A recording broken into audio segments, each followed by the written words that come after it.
Okay, so there's hot news coming out of the Signature Series type lines from some of our biggest artists. We just got this. There's rumblings from the industry sectors all over the place right now. I heard some friends gave us calls like this is happening. We heard from some production managers in even different fields outside of what we normally talk about. It's coming, it's happening. Consumer electronics be darned, guitar world be darned. The latest Signature Series, John Mayer, is coming. Ladies and gentlemen, John Mayer has done it again. You thought he had finished it all with the Fender Stratocaster with his name on it. You thought the Silver Sky was the end of John Mayer's Signature Series. Well, he has just announced the release of the new John Mayer G-Shock watch. Oh God, Jesus Christ. Okay, John Mayer has paired up with Hodenki. Okay, let me stop for a minute. This wasn't the release you were expecting probably. We saw this and we thought it was so fun and exciting. We were just gonna talk about it because this is funny stuff. Because at first, like, John Mayer is releasing something new. It's his Signature Series watch, ladies and gentlemen. Who remembers those Casios from the 1980s? I do, because I'm that old. But he's paired up with Hodenki and Casio to sort of re-release, I think it was the 9300 or the 6900, I'm sorry. Brain distracts again.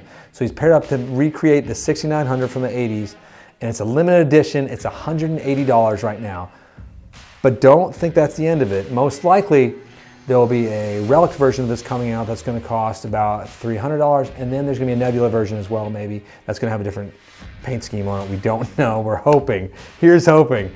But John Mayer has a new Casio watch. Let's hear from John Mayer himself right now. It's hard to read this with a straight face. Whenever someone asks me to collaborate on a design, I like to find my footing in a place of authenticity. I think the why is as important as the what. And when I thought back on my relationship to Casio products, their keyboards came to mind as such as the watches did. Then I remembered how important the Casio Tone SK-5 was in my life, and it got exciting really fast. It's the perfect bridge between my double life as a musician and a watch enthusiast.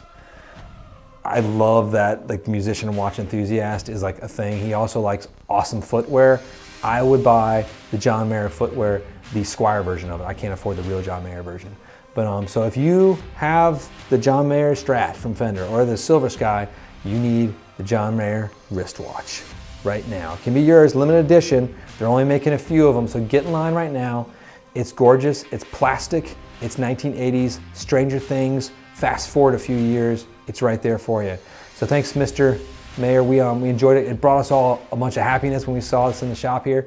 I think it's gonna bring a bunch of people happiness out there too, because I literally do remember these watches as a kid, like, I want that watch. It's way too expensive. I think that's like a $40 watch or something crazy. And you can't afford a $40 watch when you're a kid in the 80s. Because swatches were $30 and those were the thing too. So it was a battle between the Casio. It was kind of like an Android or an iPhone person. Android being the Casio, iPhone being the Swatch, I guess, at that point. Because the Swatch just looks really cool. I use an iPhone. I can't function on high processors. Anyway, thanks, Mr. Mayer. We're excited. Thank you, Casio and Hodenki. I think that's the right pronunciation of that. But Casio, John Mayer, Hodenki, John Mayer, thumbs up. Wristwatches abound. Wear them with pride. Crushing. Casino Guitars, signing out.